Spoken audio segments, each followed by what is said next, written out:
Pilate had Jesus flogged with a lead-tipped whip. The soldiers wove a crown of thorns and put it on his head, and they put a purple robe on him. "Hail, King of the Jews," they mocked as they slapped him across the face. Pilate went outside again and said to the people, "I am going to bring him out to you now, but understand clearly that I find him not guilty." Then Jesus came out wearing the crown of thorns and the purple robe, and Pilate said, "Look, here is the man." When they saw him, the leading priests and temple guards began shouting, "Crucify him! Crucify him!" "Take him yourselves and crucify him," Pilate said. "I find him not guilty." The Jewish leaders replied, "By our law he ought to die because he called himself the Son of God." When Pilate heard this, he was more frightened than ever. He took Jesus back into the headquarters again and asked him, "Where are you from?" But Jesus gave no answer. "Why don't you talk to me?" Pilate demanded. "Don't you realize that I have the power to release you or crucify you?" Then Jesus said, "You would have no power over me at all unless it were given to you from above. So the one who handed me over to you has the greater sin." Then Pilate tried to release him, but the Jewish leaders shouted, "If you release this man, you are no friend of Caesar.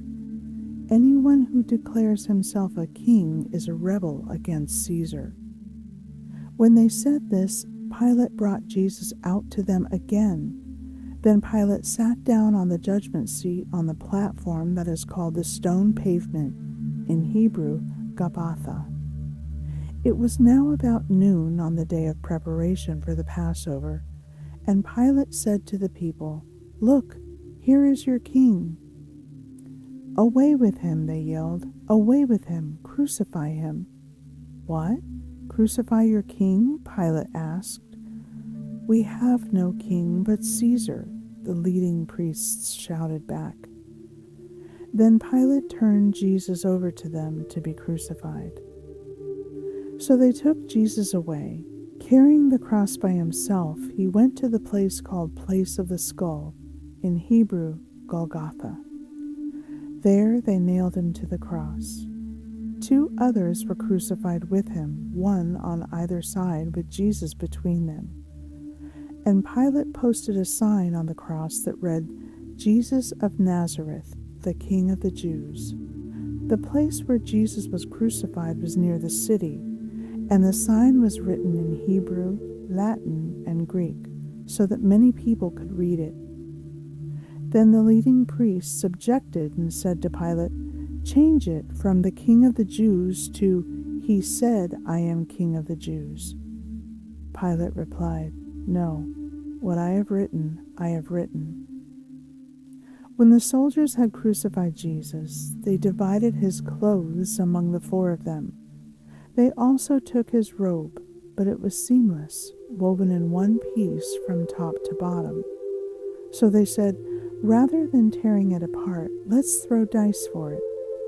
This fulfilled the scripture that said, "They divided my garments among themselves and threw dice for my clothing." So that is what they did.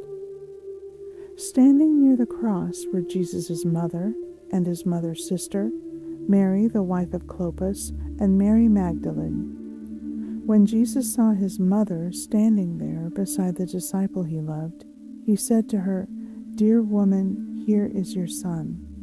And he said to this disciple, "Here is your mother." And from then on, this disciple took her into his home. Jesus knew that his mission was now finished, and to fulfill scripture, he said, "I am thirsty." A jar of sour wine was sitting there, so they soaked a sponge in it, put it on a hyssop branch, and held it up to his lips. When Jesus had tasted it, he said, "It is finished." Then he bowed his head and gave up his spirit. It was the day of preparation, and the Jewish leaders didn't want the bodies hanging there the next day, which was the Sabbath, and a very special Sabbath because it was Passover week. So they asked Pilate to hasten their deaths by ordering that their legs be broken. Then their bodies could be taken down. So the soldiers came and broke the legs of the two men crucified with Jesus. But when they came to Jesus, they saw that he was already dead, so they didn't break his legs. One of the soldiers, however, pierced his side with a spear, and immediately blood and water flowed out. This report is from an eyewitness giving an accurate account. He speaks the truth, so that you also may continue to believe.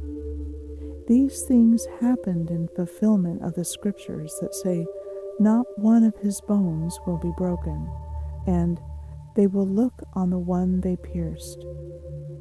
Afterward, Joseph of Arimathea, who had been a secret disciple of Jesus because he feared the Jewish leaders, asked Pilate for permission to take down Jesus' body.